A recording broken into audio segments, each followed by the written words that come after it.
episode of the Rival Recap Show. We talk Gentlemen's Club football all day, all the time. And guys, I got a little surprise for you to start off this week's show because I just came from Loyola where I had to explain to a bunch of freshmen and sophomores who weren't accounting majors why they should become one. What a lost cause. I mean, trust me, the reception was not great. I had my table set up, I was giving out stuff, but man, it was kind of miserable. Anyway, from the event, guys, you know when life just gives you pleasant surprises? This was a pleasant surprise. I'm not even going to go any further into it, but it's about one of our own, and here it is. Here's a good laugh.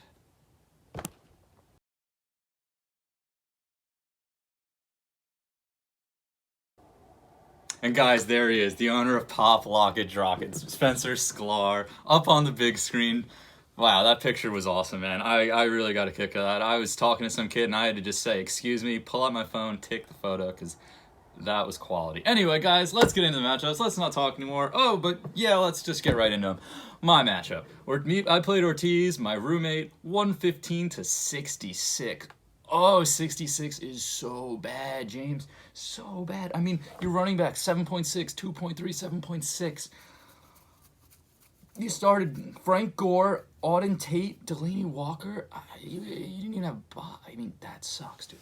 Anyway, enough about his team. They were hot garbage. I mean, Carry-On left the game. Cooper Kupp was not doing much. Auden Tate is just like... Is he really a starting fantasy player, guys? I don't know. But 66 points is bad. It didn't really matter what I put up, but hey, my team put up 115, which I have classified as a respectable amount. Put yourself in a position to win. It's all you can really ask for. Corey Davis, 20 points, guys.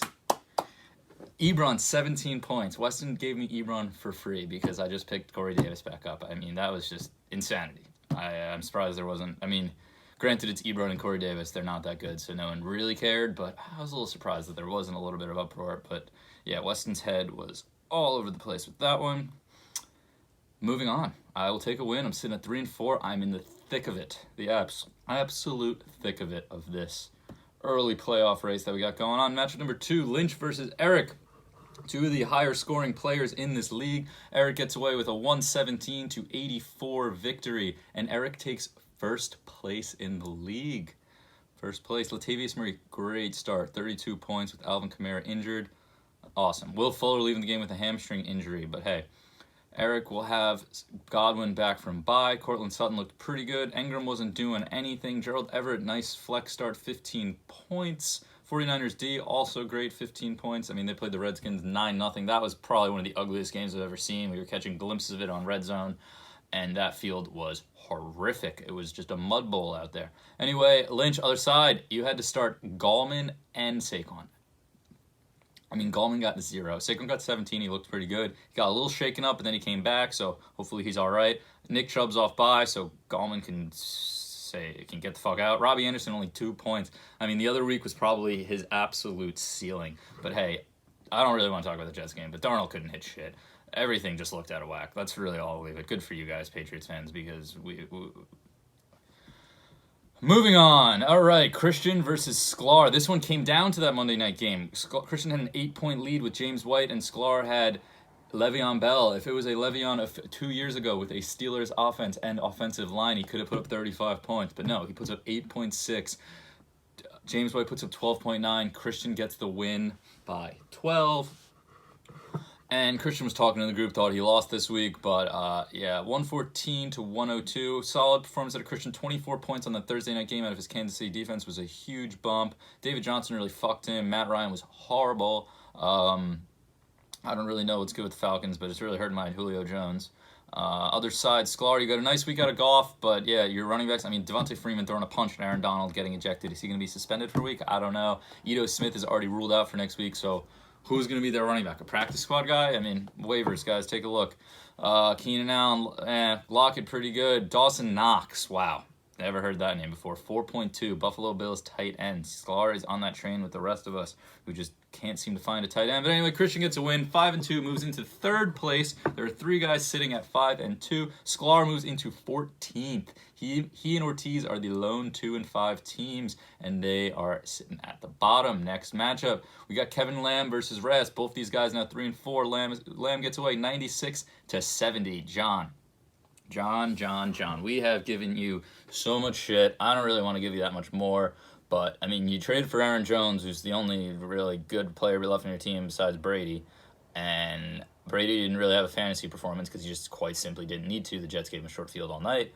Aaron Jones with 18, which is nice, but everything else just trash, straight up trash. The Bears defense didn't perform. Saints really did a number on them.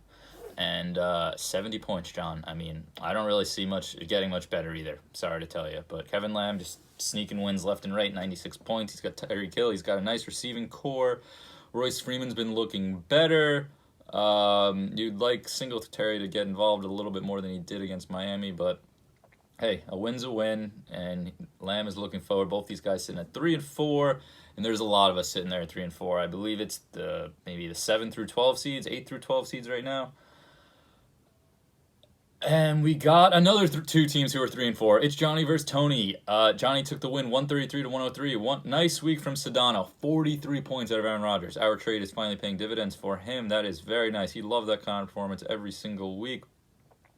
I mean, not much doing. I mean, T.Y. had a nice week. Jimmy Graham had a nice week, 16.5. Rodgers and him are kind of linking up, and that's Sedano's combo right there. Rams defense is great. Tony, Patriots defense did great. I mean, they're the most consistent player on your team right now. Brissett, another great week, but Damian Williams has been fucking you, as you've been saying in the group chat. He was injured for a few weeks. Now they've been like going to Darrell Williams. LaShawn McCoy's been getting a lot of carries, and Damian's kind of left in the dust. And it's just the two D Williams things is just a little shocking in itself. Anyway, Edelman with 13.7, okay. He was a little shaken up, so I'll see how he comes back. So I think he was questionable going into the game regardless. Hollywood with 0 points. To be honest, I'm not really sure what happened there. I watched most of that game, but I saw a lot of Lamar running, so maybe that was attributing to Hollywood's low number of 0. But Sedano with a win on the rise. 3 straight wins, guys. 3 straight wins for that guy. Tony, 3 straight losses. Oh, God, I can't wait to hear what he has to say at the end of this. We got Charlie versus Ian. This turned out to be the matchup of the week. 145-140. Charlie just edges Ian. Ian falls from first to second place as he's losing to Eric on points. They're both 5-2. I mean, but Ian, what do you have, McCaffrey on bye this week? And he still almost put up a ridiculous number. And Mahomes left the game early, and he still almost put up. Dalvin Cook, 27.9. Darren Waller, 31.6. He had to trade Christian Kirk for Darren Waller. Rest just gave him away. And I talked to Rest, and he told me that Jones gave him the option of Marvin Jones or Christian Kirk. And Rest said, yeah, Christian Kirk. And Marvin Jones went off for 43 points this week. So Jones had both of them, puts up 140, loses. But hey, I mean, that's a great loss.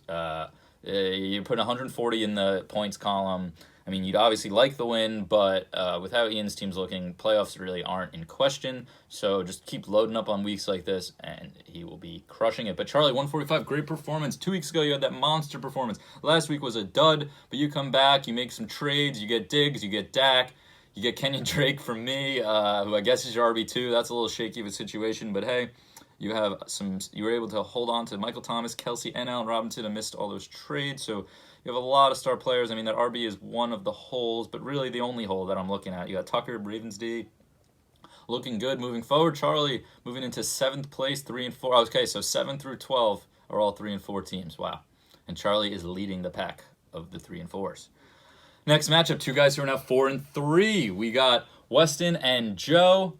And Joe's team just looked abysmal. I mean, granted, all the guys he just traded Rest for are all on bye, and I guess Rest is a short-term thinker because it didn't even work out. But Mike Evans and James Conner were on bye, so Joe ends up starting 3 Giants, Rosas, Slayton, and Daniel Jones, combining for a whopping 17 points. Kenny Galladay had an off game. Marlon Mack, Zeke did great. A.J. Brown, not a horrible flex start. Starting new Jets after all the defense Joe's peddling and trying to trade, and Panthers D and Jaguars D, and he starts the Jets D.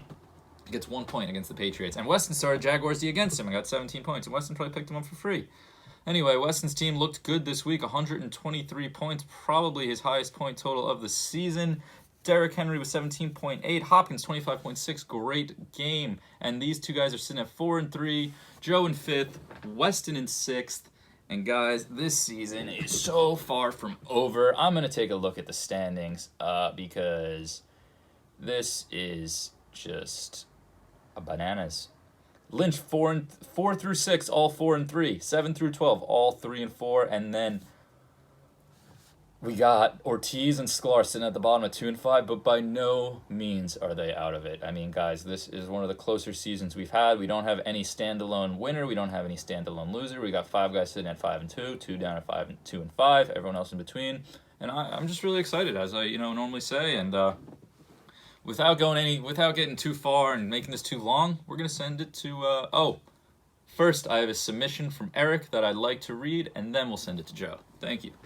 Guys, I got a submission from Eric here about Joe for safe space, but I'm going to read it because it's about Joe. And he texted it to me. And this is regarding Joseph. I need a gift from John Rass to have a chance to win the ship Narduli. Joe, I don't think you have the right to call any of our future matchups a rivalry week. All I do is smoke your Cali ass. Inaugural year of the club, I took you out to win it all. Last year in the playoffs, history repeated itself. This week, same thing. Rivalry week requires an actual rivalry. All I see is one-sided domination. Sad. Wow. Great stuff from Eric Olson, really taking it to Joe there, dismissing this whole rivalry week that Joe was talking about. And guys, just a little heads up before I send it to Joe. I've decided to start editing them on my phone, so it's going to come a little more zoomed in than in prior weeks. So if you see Tony's face like this, I apologize, but let me tell you, it takes about 5 minutes to upload from my phone. But when I convert it to my computer, put it through iMovie, it turns into like a 4 gig file, and it takes like an hour and a half. It's just nonsense. My upload speeds are not that great. But when I leave it on the phone, for some reason, the file stays small. So I'm going to stick with that. Deal with a little bit of a zoom. Thank you. Here's Joe. Gentlemen, welcome back to Safe Space. Week 7's in the books. Want to start off this week's episode by following up on the point that Marsh made last week. And that point is that pretty much everyone's in it, which is great. Really competitive season so far. And I think a consequence of everyone being in it is a lot of trades are happening. Last week alone, we had 5 trades. Which if we had a data analytics department, that would be great to know where in the history of the league a 5-trade week stood. Maybe we could vote on that and add that in next year. But yeah, 5 trades last week. I was part of that trade foray. I made 1, pretty much sacrificed this week in hopes of greener pastures ahead, trade for 2 players on their bye. We'll see, as I announced, now that my players are starting to roll off their buys. I think my team has been upgraded to, I'm pretty sure it's not fraud good, to we're good. We'll see about that.